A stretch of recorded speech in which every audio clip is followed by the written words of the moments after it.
নিজেরা দেখছেন, এইমাত্র এই প্রশ্নটা করলেন একটু আগে আরেকজন আপনার সঙ্গে। বাইরে এখনো সুন্দরভাবে সুশৃঙ্খল ভাবে বাঁকুড়ার যারা আমাদের শরণার্থী অপেক্ষায় আছেন, এখানেও কিউ রয়েছে, সুশৃঙ্খল ভাবে চলছে, খারাপ আছে। আমি একটু আগেও এটা কিন্তু বললাম যে ব্লক ভিত্তিক সমস্ত ব্লকে একটি করে আমার 8টা ব্লক, 8টা মিউনিসিপ্যালিটি এখানে যেখানে দাঁড়িয়ে আছি এডওয়ার্ড হল, আর ছাতনা ব্লকে একটি হলো। ছাতনা ব্লকে যেহেতু রিমোট লোকেশন আছে, সব জায়গায় শুরু হয়ে গেছে। আমাদের কাছে ইনফরমেশন সেরকম, এবার টেকনিক্যাল কিছু গ্লিচ অনেক সময় হয় যে হয়তো অনলাইন কানেক্টিভিটিটা একটু ইস্যু, আপডেট করতে একটু সময় লাগছে, কিন্তু মোটামুটি আছে।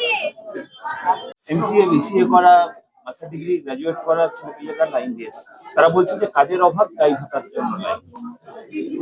দেখুন, এটা আপনাদের মনে হয়েছে কাজের অভাব, কিন্তু বাংলার মুখ্যমন্ত্রী মমতা বন্দ্যোপাধ্যায়ের আমলে মানবিক মুখ্যমন্ত্রী একমাত্র চিন্তা ভাবনা করেছেন।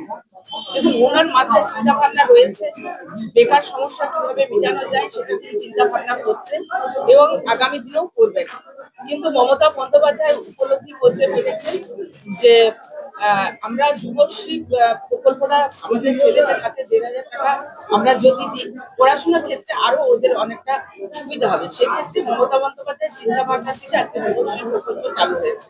আজকে আপনারা জানেন যে কেন্দ্রে বিজেপি সরকার রয়েছে, তারাও তো বলেছিল বছরে 2 কোটি ছেলে মেয়েদের চাকরি দেওয়া হবে।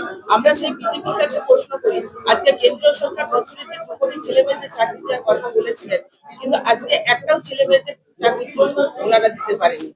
ওনারা মিথ্যা কথা বলেন, ধাপ্পা দেন মানুষকে, কিন্তু বাংলার মুখ্যমন্ত্রী মমতা বন্দ্যোপাধ্যায় কথা দিয়ে কথা রাখেন এবং আগামী দিনে মাননীয় মুখ্যমন্ত্রী মমতা বন্দ্যোপাধ্যায় বাংলার ছেলে মেয়েদের বিষয়ে চিন্তা ভাবনা করবেন।